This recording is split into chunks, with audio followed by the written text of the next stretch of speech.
할렐루야. 잠시 기도하겠습니다. 주신 아버지 하나님 감사합니다. 이 시간에 주의 성령께서 온전히 주장하시기를 원합니다. 전하는 자나 듣는 이들이 모두가 하나님의 말씀으로 충만해지게 도와주시고 깨달을 바를 깨닫게 하시고 또 마땅히 들어야 할 바를 들을 수 있도록 주님 도와주시옵소서. 예수님 이름으로 기도드립니다. 아멘. 할렐루야. 네. 제가 오늘 어떤 말로 처음을 시작을 할까 고민을 했는데 마지막까지 잘 생각이 안 났는데 성령님께서 이렇게 딱 생각을 주시는 거예요. 가장 안전한 것은 네 아내다. 뭔 얘기냐면 원래 가족 얘기 안 해야 되잖아요, 그죠? 예. 저희 집사람이 저한테 그런 얘기를 자주 해요. 정정모 목사님의 설교는 은혜스러운데 정정모 남편은 별로인 것 같아. 그 얘기를 많이 합니다, 자주. 이제 제가 여기서 설교할 때는 아내한테 막 하듯이 제 집에서 별명이 파르르거든요. 파르르 하듯이 막 전할 수는 없잖아요, 설교 말씀을. 근데 아내한테는 때로는 마음에 안 들면 막 뭐라 하니까 이제 옳은 얘기라도 전달하는 방식이 틀렸다, 이제 그런 얘기를 하는 거죠. 그러면서 이제 집사람이 저한테 그런 얘기를 해요. 정정모 목사님 설교는 참 은혜스러운데 남편 정정모는 별로인 것 같아. 이렇게 얘기를 해요. 요즘 제 고민 중에 하나가 뭐냐 하면 제가 여기 강단 위에 서서 확신 있게 말씀을 증거해요. 정말 확신 있게. 그래야 당연한 것이고 또 그것이 제가 연기하고 꾸며서 하는 것이 아니라 제가 제 본심으로 하는 것이고 또 제가 믿기는 성령님께서 주장하셔서 그렇게 한다고 생각을 합니다. 근데 그렇게 전하고 나서 꼭 제 마음에 인간적 생각이 들어요. 어떤 생각이냐면 너무 강하게 전하는 건가? 너무 내가 막 주장을 하는 거 아닌가? 내가 요즘 너무 시대의 변화를 반영 안 하는 건 아닌가? 이런 고민들을 많이 하거든요. 근데 그래서 제가 나름 생각을 많이 해봤어요. 그걸 반영하는 게 맞을까?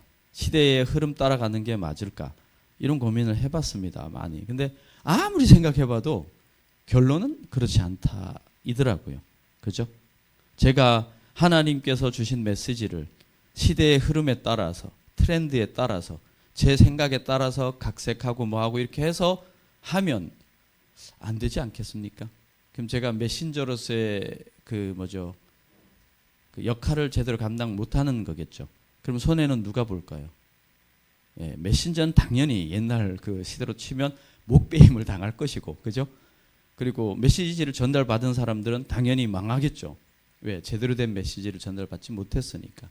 예, 그런 차원에서 만약에 메시지가 마음에 안 들더라도 정정모 목사가 잘못된 게 아니고 제가 저희 집사람한테 하는 말이 나는 강단에서 얘기할 때나 당신에게 남편으로서 얘기할 때나 목사로서 얘기하는 것이지 그 뭐 남편 때는 생각이 다르고 강단에 섰을 때는 또 생각이 다르고 그러지 않다 하는 말처럼 네, 제가 전달하는 말씀을 잘 들으시고 은혜 받으시기 바랍니다.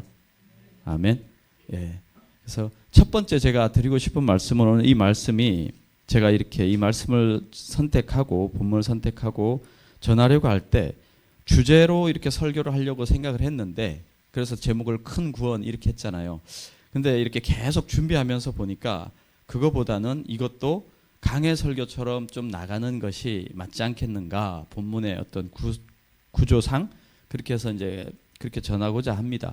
일단 먼저 이 설교 말씀을 이해하기 위해서는 성도님들이 먼저 없애야 할 것이 뭐냐 하면 종교적인 생각 구조예요.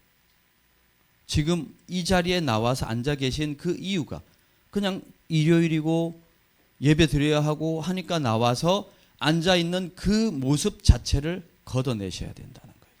그 습관 자체를 걷어내시고 내가 지금 이 자리에 왜 앉아 있지 하고 질문을 던지셔야 돼요. 내가 지금 여기에 이 자리에 오늘 이 시간에 왜 와 있지 하는 질문을 던지셔야 돼요. 그리고 요즘 우리가 드론 잘 알잖아요.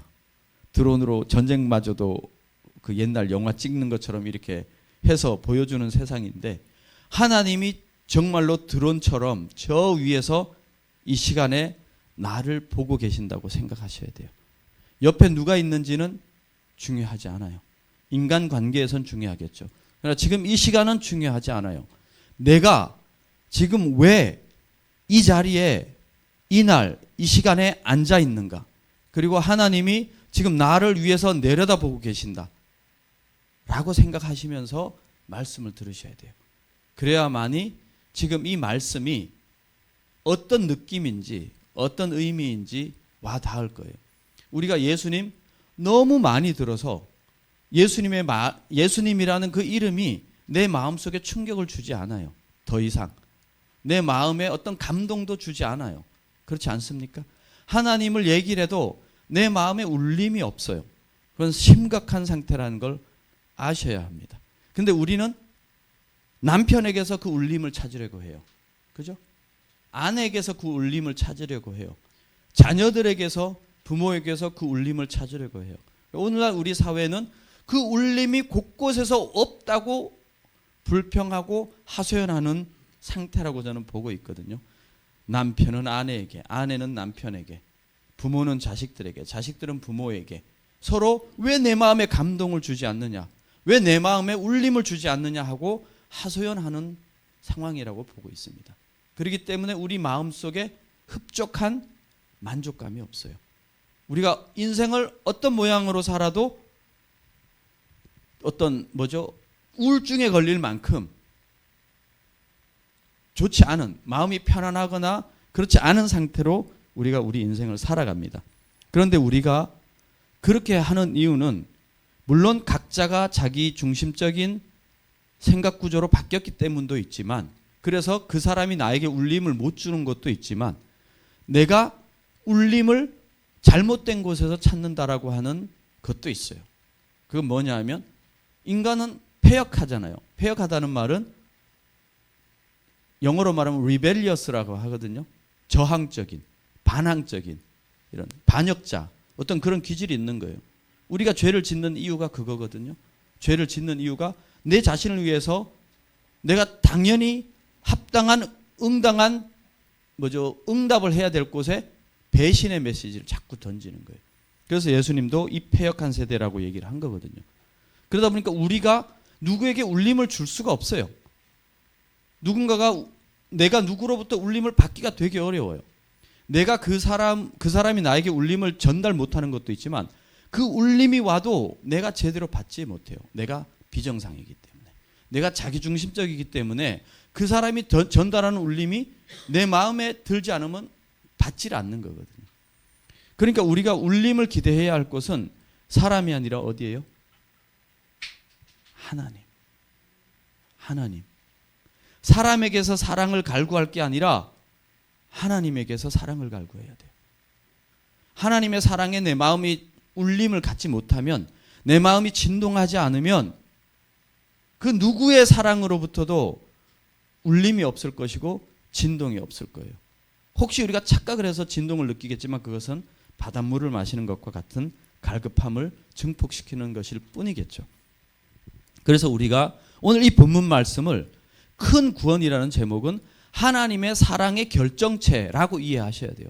구원은 하나님의 사랑의 꽃이에요. 우리가 보통 이렇게 얘기하잖아요. 마라톤의 꽃은, 올림픽의 꽃은? 재밌으시죠?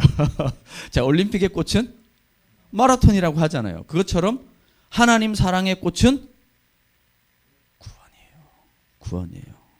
우리는 하나님 사랑 이러지만 그것이 결국엔 무엇을 이루었냐를 봐야 돼요. 그죠? 그리고 그것이 우리에게 무엇을 요구하느냐를 봐야 돼요. 그러지 않으면 하나님이 우리를 사랑하셨는데 그럼 뭐 어쩌라고? 그 다음에 내가 구원받았어. 그럼 뭐 어쩌라고? 제가 지난주일인가요? 설교할 때 그랬잖아요. 천국에 가면 정말 행복할까요? 제가 그런 얘기를 했었잖아요. 그죠? 그런 것처럼. 뭐 천국 간다는데 뭐 어쩌라고 그래? 뭐 천국이 뭐 어떤 곳인데? 나 여기도 충분히 만족해. 이럴 수 있죠. 그러나 하나님의 사랑을 제대로 보면 결단코 그럴 수 없다는 걸 우리가 알아야 합니다. 첫 번째 1절을 보면 이렇게 말을 합니다. 그러므로 우리는 들은 것에 유념함으로 우리가 흘러 떠내려가지 않도록 함이 마땅하니라 이랬어요. 자, 제가 이 1절을 까꿀로 뒤집어서 후반부부터 볼게요. 우리가 흘러 떠내려 가지 않도록 함이 마땅하니라. 자, 그럼 우리가 흘러 떠내려 간다는 게 어떤 의미일까요? 자, 물고기 중에 혹시 흘러서 떠내려가는 거 보셨어요? 시냇가에서든지 강에서든지 물고기 중에 이렇게 그 물 따라 흘러 떠내려가는 물고기 보신 분? 전 봤어요. 어떤 물고기? 죽은 물고기. 예. 그러니까 우리가 흘러 떠내려가면 어떻게 돼요? 죽은 거예요. 죽은 신앙인 거예요. 그래서 로마서 12장 1절로 3절에 이렇게 말씀을 하십니다. 그러므로 형제들아 내가 하나님의 모든 자비하심으로 너희를 권하노니 너희 몸을 하나님이 기뻐하시는 거룩한 산 제물로 드리라. 이는 너희가 드릴 영적 예배니라. 너희는 이 세대를 본받지 말고 오직 마음을 새롭게 함으로 변화를 받아 하나님의 선하시고 기뻐하시고 온전하신 뜻이 무엇인지 분별하도록 하라. 내게 주신 은혜로 말미암아 너희 각 사람에게 말하노니 마땅히 생각할 그 이상의 생각을 품지 말고 오직 하나님께서 각 사람에게 나누어 주신 믿음의 분량대로 지혜롭게 생각하라. 자, 이 부분이 우리가 우리 자신을 너무 과신해서 우리가 가진 믿음의 분량 이상의 것을 생각하는 부분에 대한 얘기도 있지만 지금 우리를 보면 제가 우리 현재 상태에 적용을 한다고 보면 우리가 마땅히 품지 말아야 할 생각은 뭐냐면 세상에서 만족감을 얻는 거예요. 그것을 추구하면 안 된다는 거예요. 세상에서 우리가 생명을 유지하는 데 필요한 것은 우리가 최선을 다해서 얻고 확보해야 하지만 세상이 이것을 가지면 행복해. 이것을 너가 누리면 좋아. 이것이 너에게 뭐라 해야 되나 만족감을 줄 거야 하는 것들을 쫓아가서 그것을 얻으려고 추구하면 안 된다는 거예요. 그것이 우리가 마땅히 가져야 할 생각이 아닌 거예요. 우리가 가져야 할 마땅한 생각은 하나님 안에서 만족감을 누리는 것이고 하나님이 허락하신 것을 얻고자 하는 거예요. 하나님이 주시지 않는 것을 내가 얻고자 하는 게 아니라 하나님이 주신 것을 얻고자 하는 것이 마땅한 생각인 거예요. 그 이상을 원하는 것은 마땅한 생각이 아닌 거예요. 할렐루야. 내가 지금 아내를 버리면 더 나은 여자를 만날 수 있을 것 같죠. 내가 지금 남편을 버리면 더 나은 남자를 만날 것 같죠. 아니면은 뭐 우리 자식들은 어느 자식들처럼 좀 잘해서 부모를 좀 편안하게 섬기면 좋을 텐데 못하죠. 우리 부모는 좀 부자라서 나를 금수저로 만들어줬으면 좋겠는데 나는 그냥 흙수저죠. 이런 것들이 지금 사회 안에 팽배하지 않습니까? 요즘에 뭐예요? 선물을 뭘로 주세요? 네? 그 뭐죠? 카카오톡에 뭐 어떤 뭘로 딱 해갖고 평 날리기도 하고 그 다음에 또 뭘로 주죠? 대부분 돈이 최고니라 이러면서 그 뭐죠? 그 뭐라 그래야 되나? 그 뭐죠? 누가 그러더라고요. 뭐 효도를 사자성어로 하면 뭐라고요? 금융치료.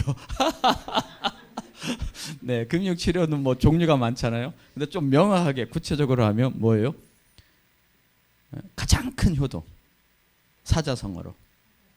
네, 사자성어로. 현찰 입금. 세상이 그래요. 그죠? 세상이 그래요. 거기에 나름대로의 당위성도 있고 이유도 있죠.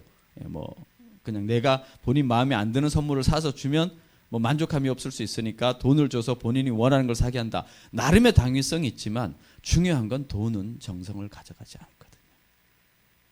정성을 가져가지 않아요. 내가 선물을 준비하는 사람이 준비하는 과정을 통해서 그 사람에 대해서 생각하고 그 사람에 대해서 애틋한 마음과 이런 걸 가질 과정이 없단 말이에요. 그렇기 때문에 관계 형성이 되게 어려워요. 그죠? 편리하긴 하죠. 그 사람이 만족감을 더 얻을 수는 있겠지만 그건 선물의 근본적 목적을 달성하는 데는 실패하는 거예요.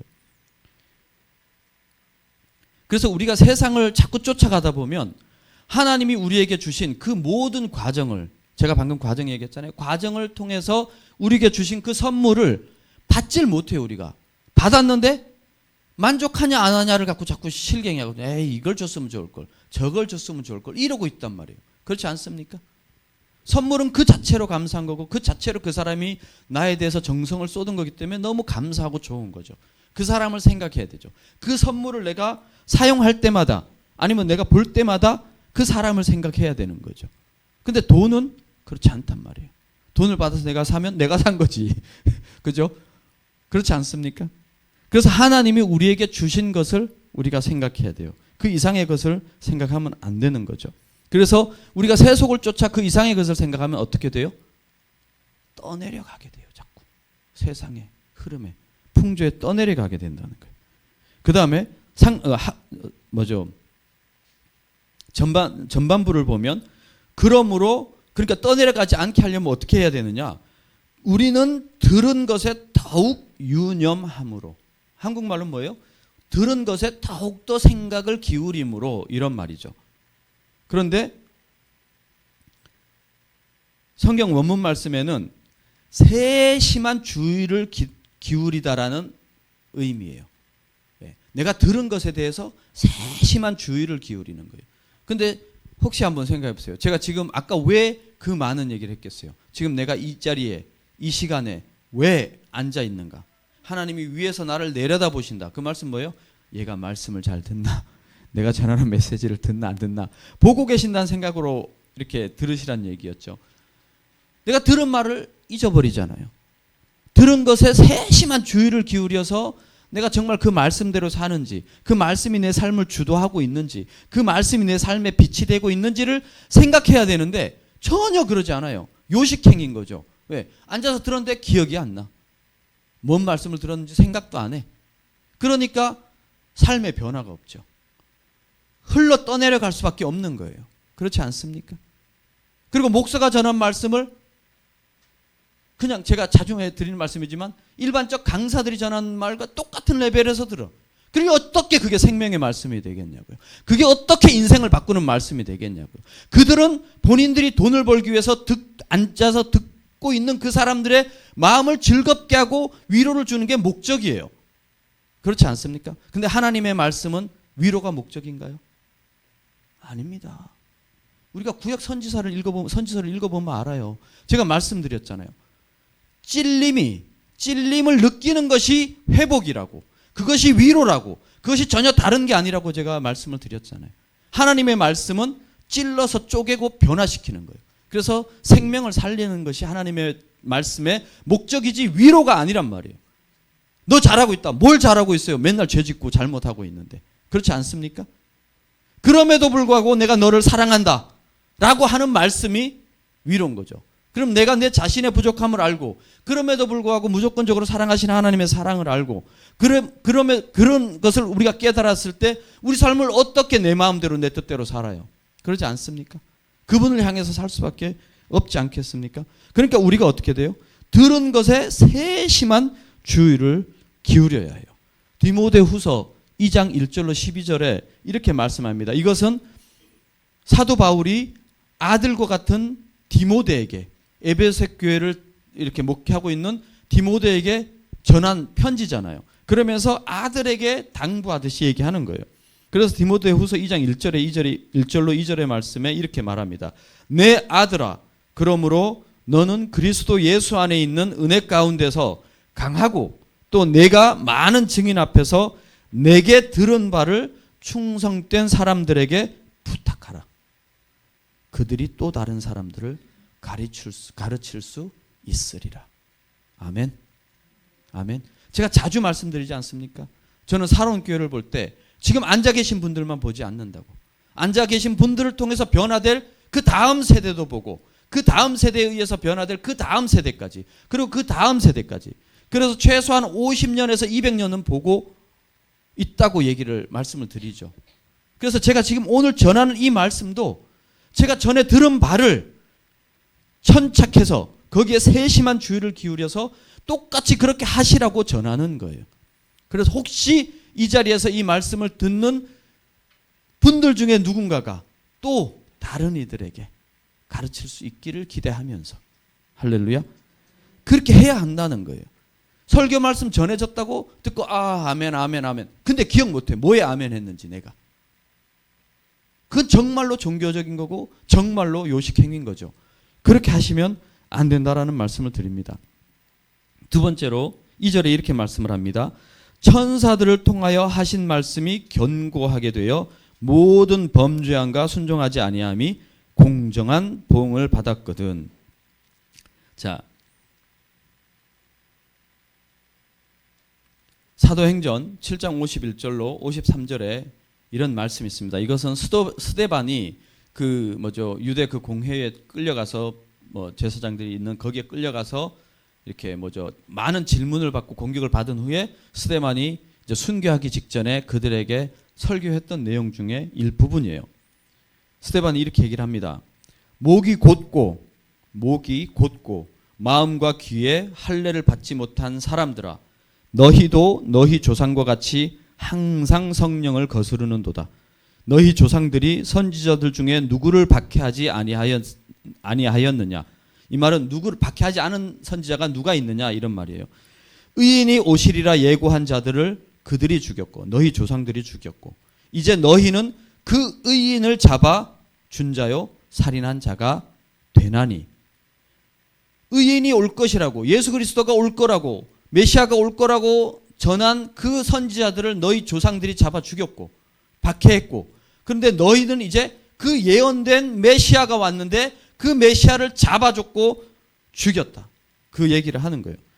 너희는 천사가 전한 율법을 받고도 지키지 아니하였도다 하니라. 아멘. 자, 보세요.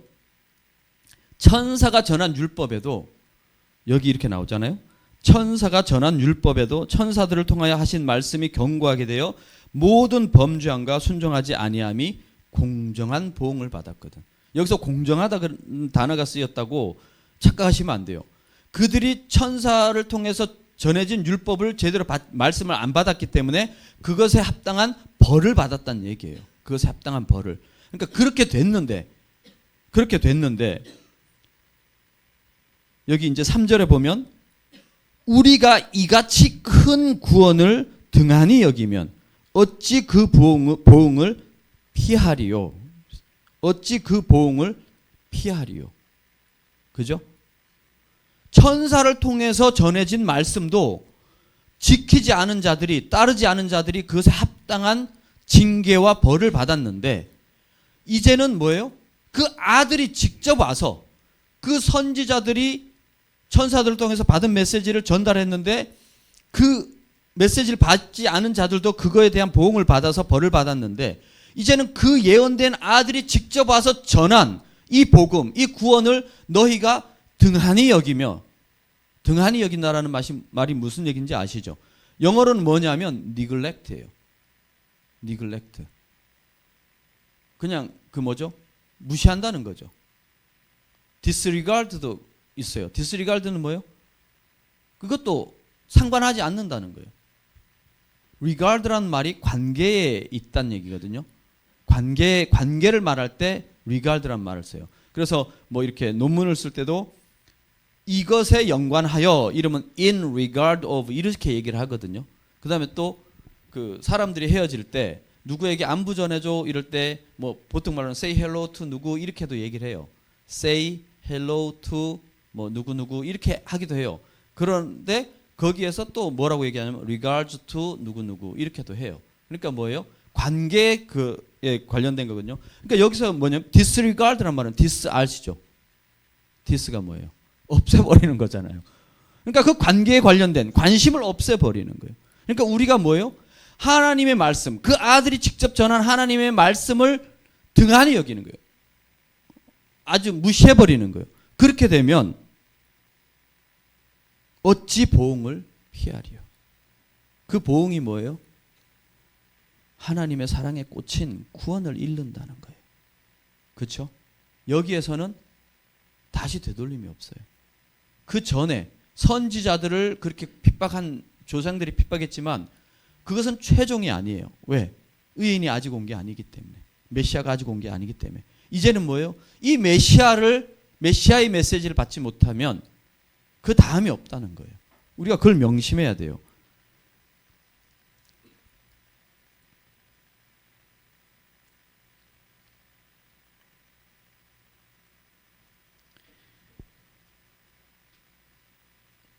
제가 이 말씀을 먼저 전하고, 잠깐만요. 아니, 나중에요. 그 부분은 제가 나중에.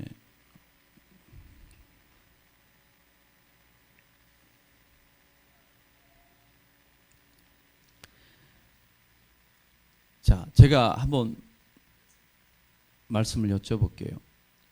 우리가 믿는 이 신앙을 통해서 얻는 구원이 우리 목숨을 걸 만한 일인가요?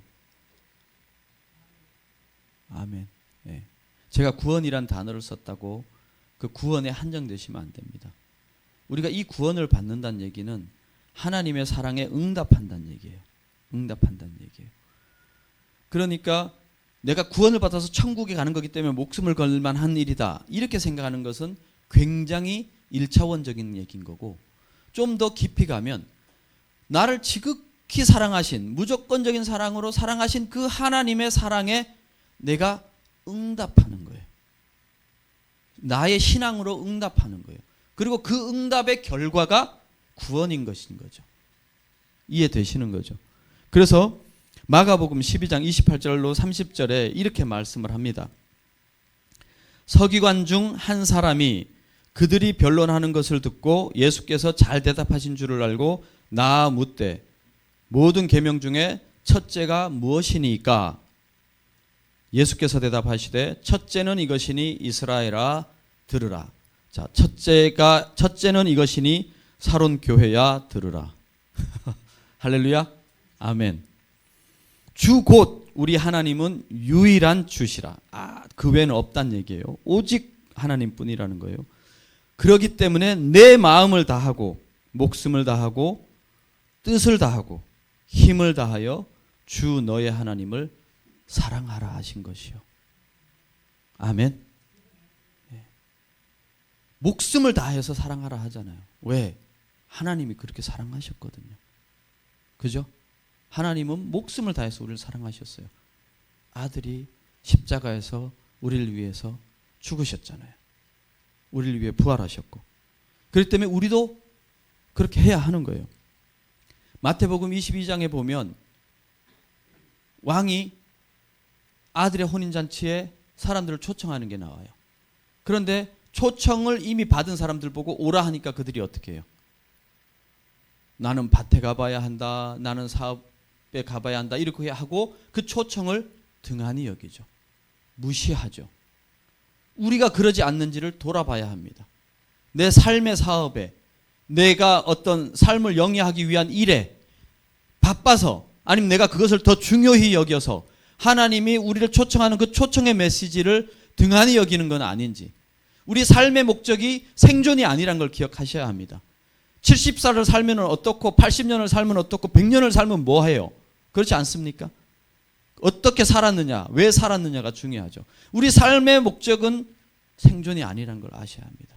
우리 삶의 목적은 하나님의 사랑에 응답하는 거예요. 예, 응답해야 우리 삶이 제대로 된 겁니다.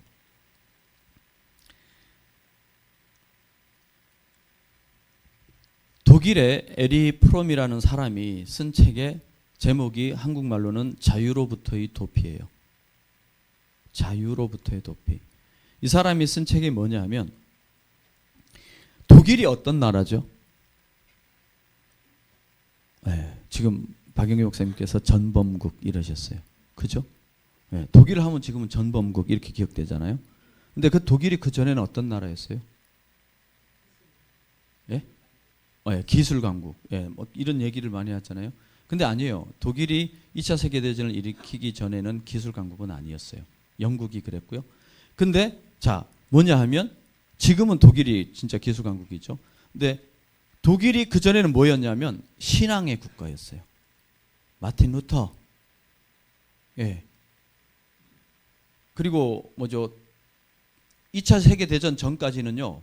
모든 신학은, 심지어는 2차 대전 이후에도 한 60년대 정도까지 모든 신학은 독일에서 완성이 돼요. 네, 독일에서 완성이 돼요. 그러니까 모든 학문의 최고봉도 독일이었어요. 네, 신앙도 최고봉이 독일이었고. 그런데 그런 나라가 어떻게 2차 세계대전에 저지른 그런 전쟁 범죄를 저지를 수 있었지? 라고 고민을 시작해서 쓴 책이 이 책이에요. 이 사람이 이 책을 통해서 결론을 내린 게 뭐냐 하면 우리가 자유를 하나님께로부터 가지고 왔다는 거예요. 자유를. 내가 선택할 자유, 결정할 자유, 무언가를 내가 이렇게 내 뜻대로 결정할 자유를 하나님께로부터 가져왔다는 거예요. 여러분은 그게 너무 지금 일상이니까 뭐 당연한 거 아니야? 내가 내 삶에 대해서 결정하고 뭐에 대해서 결정하는 자유는 내가 당연히 갖는 거 아니야? 라고 생각하지만 정말요? 정말 그럴까요? 이 사람이 여기서 얘기하는 게 그런 거예요. 자, 5살짜리 어린애에게 완벽한 자유를 주면 어떻게 될까요? 감당이 될까요? 감당이 되겠어요? 그렇죠. 제가 5살이라고 하니까 명확하죠. 그럼 50살인 사람에게 완벽한 자유를 주면 어떨까요? 여기서 이 완벽한 자유라는 건 어떤 법도 지킬 의무가 없는 거예요. 괜찮을까요? 어린아이라고 자유를 감당 못하고 어른이라고 자유를 감당할 수 있는 게 아니에요. 우리 인간은 온전하게 부패한 죄의 속성을 가진 사람들이기 때문에 완전한 자유를 감당할 능력이 없어요. 그렇기 때문에 하나님께서 우리를 가이드 하시는 거예요. 말씀으로. 그런데 우리는 뭐예요? 인본주의적인 생각으로, 인본주의적인 교육으로 그 자유를 하나님께로부터 가지고 온 거예요. 그래서 그 자유를 막 사용하다 보니까 그 책임감을 감당을 못하는 거예요. 너무 부담스러운 거야. 너무 힘든 거예요. 왜 그 신앙이 깊은 많은 독일인들이 히틀러라는 그 독재자에게 자기들의 모든 권리를 다 양보하고 그들을 따랐을까에 대한 결론을 이 에리 프롬이라는 사람은 그렇게 내리는 거예요. 자기들이 하나님께로부터 그 자유를 가져가 와서 살아봤는데 자유가 너무 힘든 거야. 이것에 대한 책임을 지기가 너무 힘든 거예요. 그러다 보니까 뭐예요? 우린 책임지기 싫어. 당신이 책임 다 가지고 가고 뭘 할지 알려줘. 그리고는 히틀러가 명령하는 대로 그냥 막 하는 거예요. 그러니까 뭐예요? 그 아우슈비츠 수용소 같은 데서 많은 사람들을 가스로 죽이고 막 이랬던 사람이 잡혀와서는 뭐예요? 왜 나한테 뭐라 하냐? 난 그저 국가에서 시키는 대로 했을 뿐인데 왜 나한테 뭐라 하지? 전혀 죄책감을 못 느끼는 거예요. 그래서 그것을 본 사람이 쓴 말이 이런 거죠. 어떻게 보면 가장 큰 악은 우리의 가장 평범한 것에서 찾을 수 있을지도 모른다 라고 얘기를 한 거예요. 평범한 무관심. 그래서 이 에리 프롬이라는 사람이 쓴 자유로부터의 도피라는 그 말엔 상당한 의미가 있어요. 우리가 모든 자유를 다 얻으려고 감히 생각하지 마세요. 아까 앞부분에 했잖아요. 마땅히 가져야 할 생각 그 이상의 것을 갖지 말라는 거예요.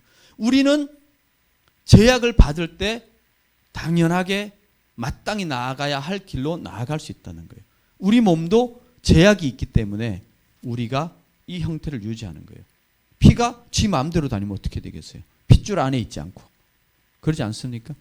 예, 간단하게 표현을 하면. 자, 그래서 그럼 이 구원이 어떤 것이냐? 이 구원은 처음에 주로 말씀하신 바요. 주님으로부터 말씀하신 거란 거예요. 히브리서 우리 이거 2장이잖아요. 1절 2절, 1장 1절 2절 이렇게 말합니다. 옛적에 선지자들을 통하여 여러 부분과 여러 모양으로 우리 조상들에게 말씀하신 하나님이 이 모든 날 마지막에는 아들을 통하여 우리에게 말씀하셨으니 이 아들을 만유의 상속자로 세우시고 또 그로 말미암아 모든 세계를 지으셨느니라. 이제는 그 아들을 통해서 말씀하신다고요. 이 구원에 대해서. 그러니까 우리가 귀를 당연히 기울여야 한다는 얘기예요. 이걸 무시하면 안 된다는 거죠. 그 다음에 이렇게 얘기를 하죠. 4절에 그 다음에 3절에 들은 자들이 우리에게 확증한 바니 이건 뭐예요? 누가복음 1장 12절 1장 1절로 2절 말씀에 이렇게 얘기를 합니다. 우리 중에 이루어진 사실에 대하여 처음부터 목격자와 말씀에 일꾼된 자들이 전하여 준 그대로 내력을 저술하려고 붓을 든 사람이 많은지라. 그죠? 듣고 목격한 자들이 전한 거예요. 우리가 이 구원에 대해서 성경이 그렇게 얘기를 하잖아요. 구약서부터 이렇게 쭉. 그러니까 우리가 이 구원에 대해서 반드시 관심을 갖고 귀 기울여야 한다는 거예요. 그리고 마지막으로 여기 4절에 얘기하죠. 하나님도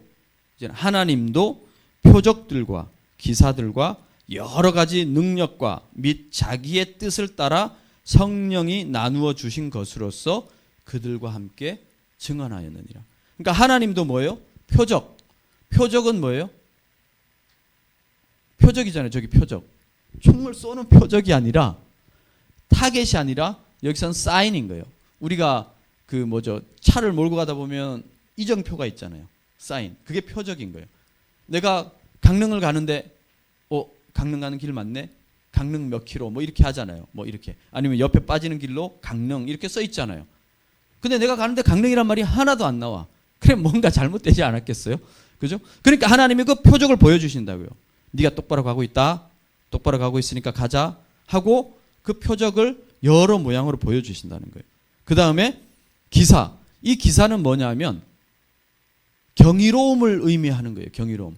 우리가 봤을 때 정말 경이롭다 하는 것들로 우리에게 보여주신다는 거예요. 그 경이로움이 뭐예요? AI가 경이로운가요? 요즘에 챗GPT 경험해 보신 분? 경험 아직 안 해보셨군요. 지금은 이제 챗GPT보다 10배 뛰어난 게 나왔다고 지금 발표가 나왔는데 아직 챗GPT도 경험 안 해보셨어요? 저랑 같으시군요. 저도 챗GPT를 직접 경험해 보지는 않았어요. 누가 이렇게 딱 이거 이리 봐봐 쳐봐요 아빠 이래. 그래서 본 건 있지만 제가 직접 조사해 보지는 않았거든요. 그게 경이롭나요? 그럴 수 있죠. 와 어떻게 저러지? 와 어떻게 저러지? 근데 하나님이 지어놓으신 이 세계가 하나님이 계시다고 얘기하고 있는데 그게 더 경이롭지 않나요? 할렐루야. 놀랍지 않나요? 다윗은 날마다 목동으로 있으면서 그 밤하늘을 쳐다보면서 날마다 그 경이로움 속에 쌓여서 그렇게 많은 시를 썼는데 하나님에 대해서 우리는 다윗과 같은 세상에 별이 안 보인다고 안 보여서 그런 건가요? 왜 하나님의 경이로움에 빠지지 않죠? 그분이 만들어 놓으신 이 우주의 경이로움에 대해서 왜 빠지지 않냐고요. 이 우주가 하나님이 계시다고 말하고 있잖아요. 이 우주가 그리고 우리 삶에 펼쳐지는 많은 경이로움이 있잖아요.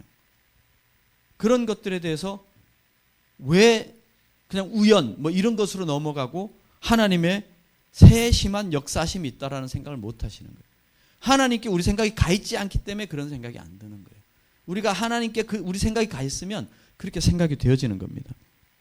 그 다음에 마지막으로 여러 가지 능력. 이것은 뭐예요? 능력은 힘을 얘기하는 거예요. 원어는 무슨 말이냐면 두나미스라는 단어거든요. 근데 두나미스에서 뭐가 나오는 줄 아세요? 영어로 다이나마이트. 다이나마이트가 두나미스에서 나온 거예요. 그러니까 능력. 그 능력으로도 하나님이 보여주셨다는 거예요. 그럼 어떤 능력이 하나님이 있느냐? 그것은 찬찬히 생각해 보세요. 성경 읽어보시고. 예수 그리스도가 십자가에 못 박혔다는 사실만큼 더 큰 능력은 없습니다. 그걸 꼭 기억하셔야 돼요. 그 다음에 마지막으로 자기의 뜻을 따라 성령이 나누어 주신 것. 여러분 각자의 삶의 조건들이 달라요. 배경이 다르고, 그죠? 태어난 배경이 다르고, 살아가는 삶의 조건이 다르고, 앞에 펼쳐질 일이 달라요.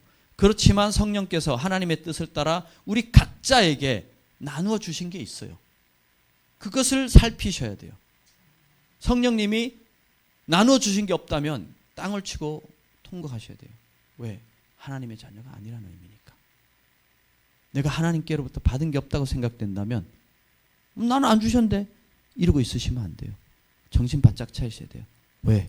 하나님의 자녀가 아니란 뜻이니까. 하나님의 뜻을 따라 나누어 주신 게 있어요. 고린도전서 이 말씀만 읽고 마무리하겠습니다. 고린도전서 12장 1절로 11절까지의 말씀을 제가 봉독하겠습니다. 형제들아, 이게 자기의 뜻을 따라 성령이 나누어 주신 것에 대한 얘기예요. 형제들아, 신령한 것에 대하여 나는 너희가 알지 못하기를 원하지 아니하노니 너희도 알거니와 너희가 이방인으로 있을 때에 말 못하는 우상에게로 끄는 그대로 끌려갔느니라. 그러므로 내가 너희에게 알리노니 하나님의 영으로 말하는 자는 누구든지 예수를 저주할 자라 하지 아니하고 또 성령으로 아니하고는 누구든지 예수를 주시라 할 수 없느니라. 은사는 여러 가지나 성령은 같고 직분은 여러 가지나 주는 같으며 또 사역은 여러 가지나 모든 것을 모든 사람 가운데서 이루시는 하나님은 같으니 각 사람에게 성령을 나타내심은 유익하게 하려 하심이라. 어떤 사람에게는 성령으로 말미암아 지혜의 말씀을, 어떤 사람에게는 같은 성령을 따라 지식의 말씀을, 다른 사람에게는 같은 성령으로 믿음을, 어떤 사람에게는 한 성령으로 병 고치는 은사를, 어떤 사람에게는 능력 행함을, 어떤 사람에게는 예언함을, 어떤 사람에게는 영들 분별함을, 다른 사람에게는 각종 방언 말함을, 어떤 사람에게는 방언들 통역함을 주시나니 이 모든 일은 같은 한 성령이 행하사 그의 뜻대로 각 사람에게 나누어 주시는 것이니라. 아멘. 자, 성경 안에는 하나님께서 성령을 통해서 하나님의 뜻을 따라서 우리에게 나누어 주신 것들이 다 설명이 되어 있어요. 잘 보시고 내가 어떤 것을 받았는지 그것을 살펴보시고 어떤 것을 받은 것이 있다면 그것으로 하나님을 섬기세요. 하나님의 사랑에 응답하세요. 저도 사랑합니다. 근데 어떻게 해요? 삶을 통해서, 말이 아니라 내 주변에 있는 이웃을 섬김으로 하나님의 사랑에 응답을 하세요. 그러면 하나님이 이끌어 주시고 하나님이 우리 삶에 목적하신 대로 그 모든 것을 다 이루실 거예요. 그리고 우리를 통해 우리를 하나님의 나라로 이끌어 가실 겁니다. 네. 그것을 꼭 기억하시기 바랍니다. 그렇기 때문에 이 구원은 너무 큰 구원인 거예요. 왜냐하면 너무 큰 하나님의 사랑 후에 꽂히기 때문에. 예. 기억하시기 바랍니다. 기도하겠습니다.